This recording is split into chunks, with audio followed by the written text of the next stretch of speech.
41% लोगों ने कहा कि हां, ये इस तरह की आलोचना सही है। 56% लोगों का मानना है कि इस तरह की आलोचना सही नहीं है। 3% लोगों ने कहा कह नहीं सकते। यानी कि अगर पूरा आंकड़ा देखें तो करीब 60% लोग मानते हैं आरती जी कि आप लोग शुरू से बहुत ज्यादा आक्रामक हो गए इनको लेकर।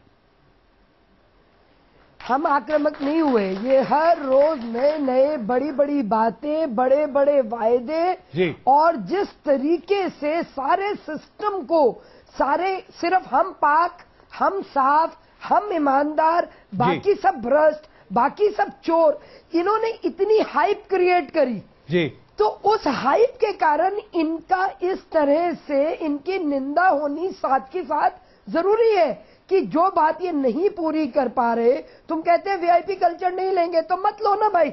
आप सिंपल मारुति की गाड़ी लो, आप क्यों बड़ी बड़ी इनोवा गाड़ियां लेते हो, ब्रांड न्यू लेते हो, वीआईपी नंबर लेते हो? तो लगातार आप चलिए, तो यानी आप जिस तरह आपने करते आरती जी, आज आपकी पार्टी ने 30 दिन और 30 कमजोरियों को सामने रखा है, और जाहिर सी बात है आप इस पर कहीं पीछे हटने की बात नहीं कर रहे। नदीम जी, आप लोगों ने भी कोई मौका चूका नहीं है साहब? अजय भाई, दो तीन बातें इसमें निकल के आई। एक तो ये है कि केजरीवाल जी को जो जन समर्थन मिला, वो जो उन्होंने नारे दिए और जो वायदे किए उस पर मिला है, और उस विश्वास के साथ जनता ने वोट किया है कि आपको, हम उम्मीद करते हैं कि इन वायदों और इन नारों को आप पूरा करेंगे। पहले दिन मैं मुद्दों में नहीं जाऊंगा, मैं संक्षेप में ही बात कर रहा हूं कि जो 30 पॉइंट बीजेपी ने रखे हैं, और भी बहुत सारे पॉइंट हैं कांग्रेस पार्टी की तरफ से भी आते हैं।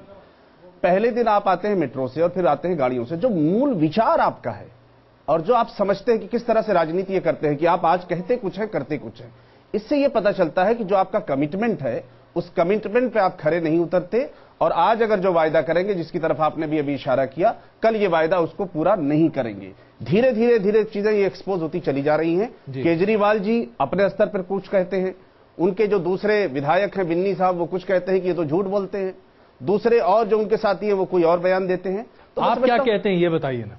कांग्रेस पार्टी अरविंद केजरीवाल की इस सरकार को किस नजरिए से देखती है, खास करके तब जबकि सिर्फ आप ही के बैसाखी के सहारे ये सरकार चल रही है साहब? हमने कहा आपसे पहले ही कि हमने जो समर्थन दिया है वो अरविंद केजरीवाल जी को, किसी व्यक्ति को तो नहीं। जिस मुद्दे के आधार पर आपने समर्थन दिया है नदीम जी, उन मुद्दों पर तो ये पलट सकते हैं। आप ही कह रहे हैं, मैं नहीं कह रहा, आप ही कह रहे हैं। हमने तो जाहिर सी बात है, जब आपको यकीन नहीं है तो फिर मुद्दे कहां खड़े होते हैं? हमने उनके कार्यक्रम को समर्थन दिया है, और मैंने आपसे पहले भी कहा कि जो उनके 28 विधायक चुन के आए वो जनता ने चुन के भेजा, उनके विश्वास पे चुन के भेजा। हम ये चाहते हैं कि दिल्ली शहर की जनता ने इतना बड़ा विश्वास एक नए व्यक्ति पर और नई पार्टी पर और नए विचार पर किया है, तो वो जनता के बीच में जाना चाहिए।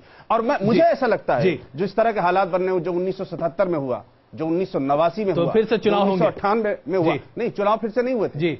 जनता ने बड़े विश्वास के साथ पूरे देश में जनादेश, विश्वासघात की बात आप कर रहे हैं फिर? सारा विश्वास। चलिए अजय जी, एक छोटी टिप्पणी आपकी से पहले कि मुझे ब्रेक लेना पड़े। क्या आपको लगता है कि कांग्रेस दोहरा मापदंड इख्तियार करती दिखाई दे रही है यहां पर? देखिए साहब, आप पार्टी के बड़े पदाधिकारी कुमार विश्वास अमेठी से चुनाव लड़ने गए जी। जिस भाषा का इस्तेमाल करते हैं उसमें वो यही कहते हैं कि मैं वंशवाद को समाप्त करने के लिए यहां अमेठी आया। कल राहुल गांधी ने एक चैनल को दिए गए इंटरव्यू में कहा कि हम आप पार्टी का समर्थन करते हैं उसके वैल्यूज और बाकी सारी चीजों के ऊपर। तो जिस आदमी को अमेठी से चुनाव लड़ना है वो आप पार्टी का समर्थन करता है, और उसी जगह आप पार्टी का प्रत्याशी ये कहता है कि मुझे वंशवाद समाप्त करना है। ये कौन सी राजनीति है, ये मेरे को समझ नहीं आती। एक दूसरी बात